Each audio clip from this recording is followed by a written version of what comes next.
High আমি রূপম। এখন কথা হবে কাঙ্গুয়া টিজার নিয়ে, যারা আজকে কিছুক্ষণ আগে ড্রপ করা হয়েছে। তো কেমন লাগলো এই টিজারটা? আজকে স্পেশাল কী আছে, মানে অ্যানাউন্সমেন্টের পর অ্যানাউন্সমেন্ট, টিজারের পর টিজার চলেই আসছে।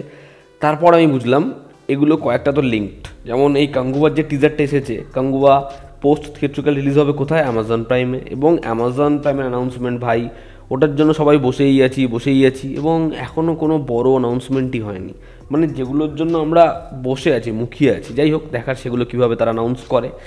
এবার যদি আমরা কাঙ্গুয়া টিজারটা নিয়ে কথা বলি, কয়েক মাস আগে যখন অ্যানাউন্সমেন্ট হয় এই ছবিটার, সেটার সেই ভিডিওটার সেই প্রোমোটার যা প্রেজেন্টেশন ছিল, সেখানে একটা ইন্ট্রোডাকশন যেরকম ছিল, সূর্যাকে যেরকমভাবে প্রেজেন্ট করা হয়েছিল, একটা ছোট্ট ফাইট সিকোয়েন্সের যা স্টেজিং, যা ভিএফএক্সের কাজ, যা লুক অ্যান্ড ফিল, যেরকম অ্যাকশন সিকোয়েন্স, যেরকম ব্যাকগ্রাউন্ড স্কোর, যেরকম কস্টিউম ডিজাইন, যেরকম মেকআপ, সেগুলো অন্য লেভেলেই ছিল।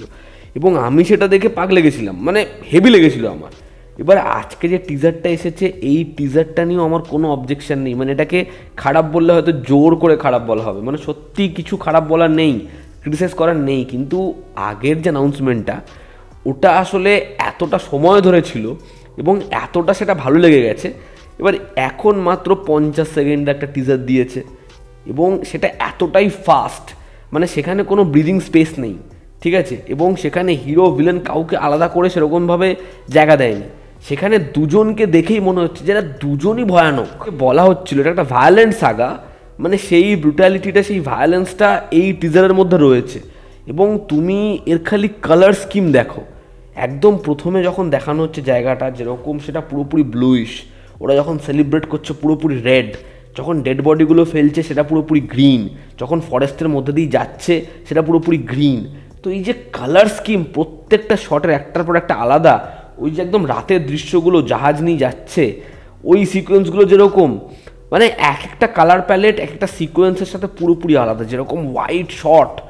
তো লুক অ্যান্ড ফিলই এই ছবির ব্যাপক, ভিজুয়ালস এই ছবির স্টানিং, মানে সেটা দেখলে সত্যি আমরা মানে মন খুশ হয়ে যায়।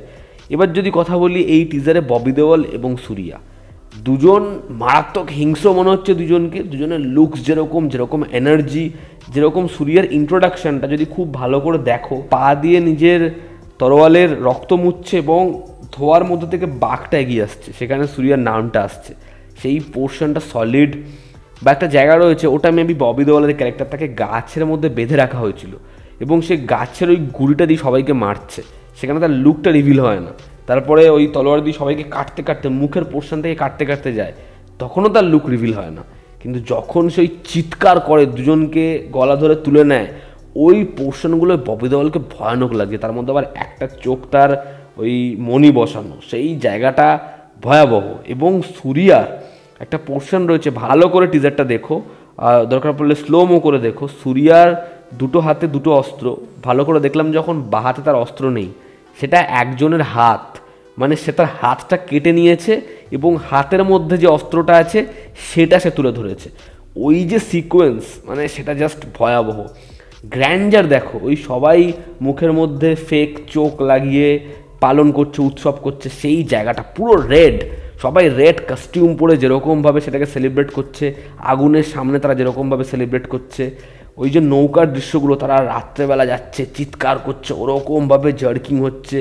তো প্রত্যেকটা সিকোয়েন্স, প্রত্যেকটা শট, এই ছবিটা একটা ম্যাসিভ স্কেলে শ্যুট করছে, ম্যাসিভ ভিজুয়ালস সেটা প্রমিস করছে। এর ব্যাকগ্রাউন্ড স্কোরে যে পাওয়ারটা দরকার সেটা এর মধ্যে রয়েছে। মানে প্রত্যেকটা ক্যারেক্টারের পিছনে যেরকমভাবে এরা খেটেছে, এই যে সেটগুলোর ডিজাইন যেরকমভাবে করেছে, এই ফরেস্টটাকে যেরকমভাবে দেখাচ্ছে, প্রত্যেকটা সেট পিসেস যেরকম বানিয়েছে, সেটা ভীষণ অ্যাট্রাকটিভ। সেটার মধ্যে র র্যাগেড ব্যাপারটা রয়েছে। তো এখানে মেবি দুটো আদিবাসীর দলকে দেখানো হবে, বা এরা মেবি একই থাকে। এবার এই গোষ্ঠীটার মধ্যে একজন থাকবে যে হচ্ছে রাজা, যার কোনো একটা পরিণতি হবে। কারণ আমরা পার্টিকুলার একটা সিকোয়েন্সে একজনকে দেখতে পাচ্ছি, তার ভেষটা আলাদা এবং তাকে প্রত্যেকে ঘিরে রয়েছে। তার মৃত্যুর পরে এই জায়গাটা কে দখল করবে? মেবি সূর্যা তার ছেলে হতে পারে, বা ববি দেওয়ালের ক্যারেক্টারটা তার ছেলে হতে পারে। তুমি দেখো এই টিজারে যেন এটাই চাওয়া হয়েছে যে তুমি সেপারেট করতে পারবে না যে এ হিরো, এ ভিলেন, ঠিক আছে, এর হিরোইক অ্যাপ্রোচ রয়েছে, এর ভিলেনের অ্যাপ্রোচ রয়েছে, না। টিজারটা এমনভাবেই তারা ডিজাইন করেছে যেখানে দুজনকেই ভীষণ ভায়োলেন্ট মনে হচ্ছে এবং এখানে অ্যান্টাগনিস্ট প্রোটাগনিস্ট যেন কিছু মনেই হচ্ছে না। এবং দুজনকে অনেক সময় দেখতে একই রকম লাগছে, সূর্যাকেও দেখতে ববি দেওয়ালের মতো লাগছে, ববি দেওয়ালকেও দেখতে সূর্যার মতো লাগছে, তো সেটা খুব অদ্ভুত লাগছে। আর যখন দুজনের ওই বাহুবলীর মতো সিকোয়েন্সটা, দুজনের যে ফেস অফের পোর্শনটা, দুজন চিৎকার করছে, ওটাই সিনেমা হলে লোকে পাগল হয়ে যাবে। এখানে ববি দেওয়ালের যে ক্যারেক্টার, তার নাম মেবি প্রেমাচি হতে পারে, একটা পোর্শন রয়েছে যখন কাঙ্গুয়া তার নাম ধরে চিৎকার করছে, তো মেবি এটা তার নাম হতে পারে। এই ছবির গল্প নিয়ে বহু আগে শোনা গেছিলো এখানে দুটো টাইমলাইন দেখানো হবে, এখানে পুনর্জন্মের একটা রিইনকার্নেশনের একটা দিক থাকবে। এবার সেটা কি টিপিক্যাল হয় যে দুজনেরই পুনর্জন্ম হয়েছে, বহু আগের গল্প এখনকার গল্প, তাহলে সেটা ভীষণ ব্যাকডেটেড হয়ে যাবে। দেখার প্লট কেমন হয়। তবে এই টিজারের ক্ষেত্রে আমার যেটা মনে হয়, টিজারটা আমি বললামই যে টিজারের মধ্যে যা সিকোয়েন্সেস রয়েছে সেগুলো সবই ম্যাসিভ স্কেল দেখানোর জন্য, সেখানে সবই হাই সিন। এবার এরকম ধরনের জিনিসটা আমরা ইন্ট্রোডাকশনে অলরেডি দেখে ফেলেছি।